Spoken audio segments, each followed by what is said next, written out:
आदि जो थे वो हातिम ताई के बेटे थे।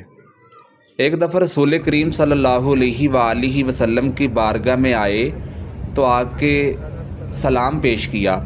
रसूल करीम सल्लल्लाहु अलैहि वसल्लम ने इरशाद फरमाया, आदि इजाज़त हो तो एक बात कहूँ। आदि कहने लगे, हुक्म करें या रसूलुल्लाह। रसूल करीम सल्लल्लाहु अलैहि वसल्लम ने फरमाया, आदि कलमा क्यों नहीं पढ़ लेते। कहने लगे, या रसूलुल्लाह मैं एक मज़हब का मानने वाला हूँ। रसूल करीम सल्लल्लाहु अलैहि वसल्लम ने फरमाया, आदि जिस मज़हब के तुम मानने वाले हो ना, मैं उस मज़हब को तुझ से बेहतर जानता हूँ। तो आदि कहने लगे, या रसूलुल्लाह वो कैसे। रसूल करीम सल्लल्लाहु अलैहि वसल्लम ने इरशाद फरमाया, आदि जंग के दरमियान जो माल मिलता है, क्या उसका चौथा हिस्सा खा जाना तुम्हारे दीन में जायज़ है। आदि कहते, चूँकि ये हम वज़रा के दरमियान की बात थी, बादशाहों की डीलिंग थी, तो मैंने सर तस्लीम खम कर दिया। रसूल करीम सल्लल्लाहु अलैहि वसल्लम फरमाने लगे, आदि अगर कहो तो कुछ और भी कह दूँ। आदि कहने लगे, मैंने कहा, या रसूलुल्लाह हुक्म करें। तो रसूल करीम सल्लल्लाहु अलैहि वसल्लम ने फरमाया, आदि तुम कलमा इसलिए नहीं पढ़ते क्योंकि तुम समझते हो कि इस्लाम गरीब है, इस्लाम में अभी कमज़ोर लोग हैं, इस्लाम अभी मक्के की हद तक महदूद है।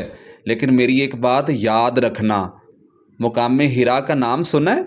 आदि कहते, या रसूलुल्लाह सुना है लेकिन देखा नहीं है। कहते हैं कि बहुत ज़्यादा दूर है।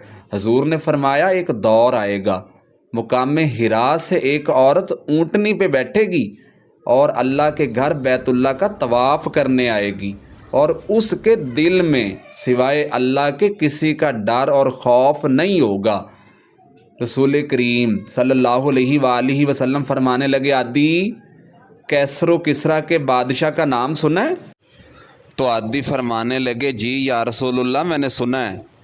हुजूर फरमाने लगे, आदि याद रखना, एक दौर आएगा, उस बादशाह के इलाके मुसलमानों के कब्ज़े में होंगे और उनका जो ख़जाना है वो मुसलमानों के हाथ आएगा। और हुजूर फरमाने लगे, आदि तीसरी पेशन गोई ना तुझे दूँ। हुजूर फरमाने लगे, तो समझता है ना कि इस्लाम अभी गरीब है, तो समझता है कि अभी सिर्फ मक्के तक महदूद है, इसमें कमज़ोर लोग हैं। आदि याद रखना, एक दौर आएगा, लोग देने के लिए निकलेंगे लेकिन आगे से लेने वाला कोई नहीं होगा। और आदि खुद फरमाते हैं कि अभी ज़्यादा वक्त नहीं गुज़रा था, आदि रो रो के लोगों को बताया करते थे। आदि कहते कि जिस औरत के बारे में मेरे नबी ने पेशन गोई की थी कि वो मुकाम हिरा से निकलेगी, मुझे अल्लाह की इज़्ज़त की कसम है, उस औरत को मैंने अपनी आँखों से बैतुल्लाह का तवाफ़ करते देखा है और उसके दिल में सिवाय रब के किसी का खौफ और डर नहीं था। और जो मेरे हुजूर ने दूसरी पेशन गोई दी थी ना कि कैसरो किसरा के इलाके मुसलमानों के कब्ज़े में आएंगे, उस जंग में मैं ख़ुद मुजाहिदीन में शामिल था और मैंने ख़ुद अपनी आँखों से हुजूर की पेशन गोई को सच साबित होते देखा है। और मेरे हुजूर ने तीसरी खुशखबरी भी दी थी, बेशक अभी वो पूरी नहीं हुई लेकिन मेरा दिल कहता है कि वो भी पूरी होगी, मैं रहूं या ना रहूं। हज़रत उमर बिन अब्दुल अज़ीज़ का दौर आया, लोग ज़कात देने के लिए निकलते, सिदका व फितरात देने के लिए निकलते, लेकिन आगे से लेने वाला कोई नहीं होता था।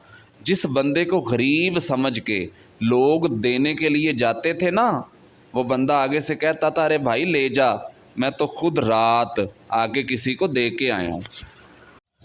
इस्लाम की फितरत में ना कुदरत ने लचक दी है, इतना ये उभरेगा जितना कि दबाओगे।